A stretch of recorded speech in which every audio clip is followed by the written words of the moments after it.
ఒప్పుకోదు. మేమెవరమో ఒప్పుకోం. మీ పక్షాన మేము నిలబడతాం. మేము మీ పక్షాన పోరాటం చేస్తాం. విశాఖ స్టీలు ఎప్పటికీ ప్రైవేటైజ్ కాదు.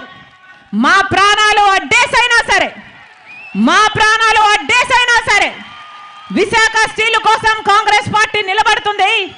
విశాఖ స్టీల్ను కాపాడుకునే ప్రతి ప్రయత్నము మీరు ఎప్పుడు పిలిస్తే అప్పుడు, ఎప్పుడు కేకేస్తే అప్పుడు కాంగ్రెస్ పార్టీ ప్రత్యక్షమవుతుంది. మీకోసం పోరాటం చేస్తామని కాంగ్రెస్ పార్టీ తరఫున మీ రాజశేఖర్ రెడ్డి బిడ్డ ఈరోజు మీకు మాటిస్తుంది. నేను రాజశేఖర్ రెడ్డి బిడ్డను. పులి కడుపున పులే పుడుతుంది. నా గుండెలో నిజాయితీ ఉంది. నా పుట్టింట్లో అన్యాయం జరుగుతుంది కాబట్టి రాజశేఖర్ రెడ్డి బిడ్డ ఇక్కడ అడుగుపెట్టింది. మాటిచ్చి చెప్తున్నాం, ఆంధ్ర రాష్ట్రానికి ప్రత్యేక హోదా వచ్చేంత వరకు రాజశేఖర్ రెడ్డి బిడ్డ ఇక్కడ నుంచి కదలదు. పోలవరం ప్రాజెక్టు సాధించుకునేంత వరకు రాజశేఖర్ రెడ్డి బిడ్డ ఇక్కడ నుంచి కదలదు. మనకు అద్భుతమైన రాజధాని కట్టించుకునేంత వరకు రాజశేఖర్ రెడ్డి బిడ్డ ఇక్కడ నుంచి కదలదు. ప్రైవేటైజ్ కాకుండా విశాఖపట్నం ప్రజలకు కూడా మాటిస్తున్నాం, మీరు ఎప్పుడు పిలిస్తే అప్పుడు రాజశేఖర్ రెడ్డి బిడ్డ ఇక్కడ ప్రత్యక్షం అవుతుంది, మీ తరపున పోరాటం చేస్తుంది అని మీ చేతిలో చేసి మాటిస్తున్నాం. మళ్ళీ చెప్తున్నాం, ఇంకో 2 నెలల్లో ఓట్లున్నాయి, ఎలక్షన్లు ఉన్నాయి. ఓటు అనేది మీ చేతుల్లో ఉన్న ఆయుధం. ఓటు అనేది మీ చేతుల్లో ఉన్న ఏకైక ఆయుధం. 5 సంవత్సరాలకు ఒక్కసారి మాత్రమే వస్తుంది ఈ ఆయుధం. ఆలోచన చేసి ఓటు వేయండి. ఆలోచన చేసి ఓటు వేయండి. అన్ని పార్టీలు డబ్బులు ఇస్తాయి. మూటలతో అందరూ రెడీగా ఉన్నారు. ఒకవైపు వైసీపీ పార్టీ రెడీగా ఉంది మూటలతో, ఒకవైపు టీడీపీ పార్టీ కూడా రెడీగా ఉంది మూటలతో.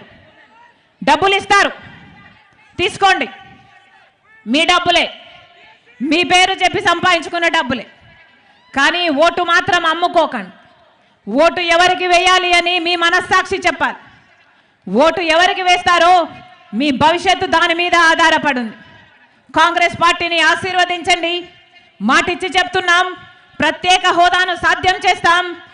రీఆర్గనైజేషన్ యాక్ట్లో ఉన్న ప్రతి అంశం కోసం మేము రాజశేఖర్ రెడ్డి బిడ్డ మాటిస్తుంది, కాంగ్రెస్ పార్టీ నిలబడి ఉంటుంది. ప్రతి ఒక్కటి సాధిస్తాం.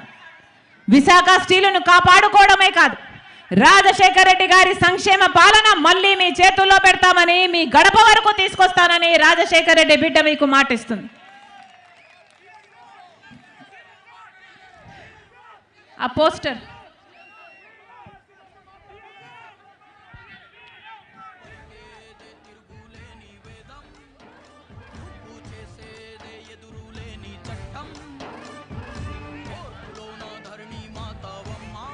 డిఎస్సి కోసం తయారైతున్న వాళ్ళు ఇక్కడ ఉన్నారు. విద్యార్థులు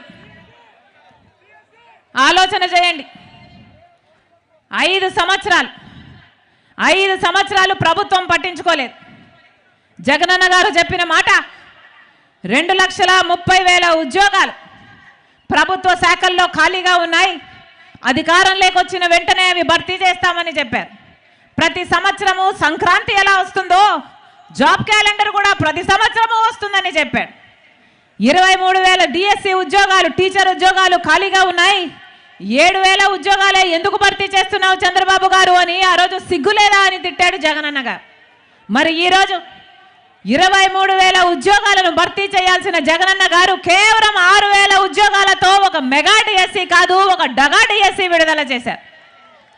అది కూడా 5 సంవత్సరాల తర్వాత. ఈ 5 సంవత్సరాలు ఏం చేశారు? కుంభకర్ణులా నిద్రపోయారా? గుడ్డి గుర్రాలకు పళ్ళు తోమేరా?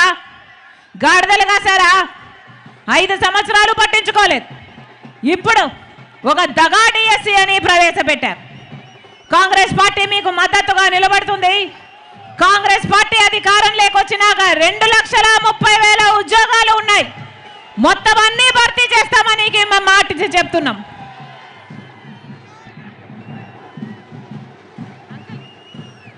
ఇందిరా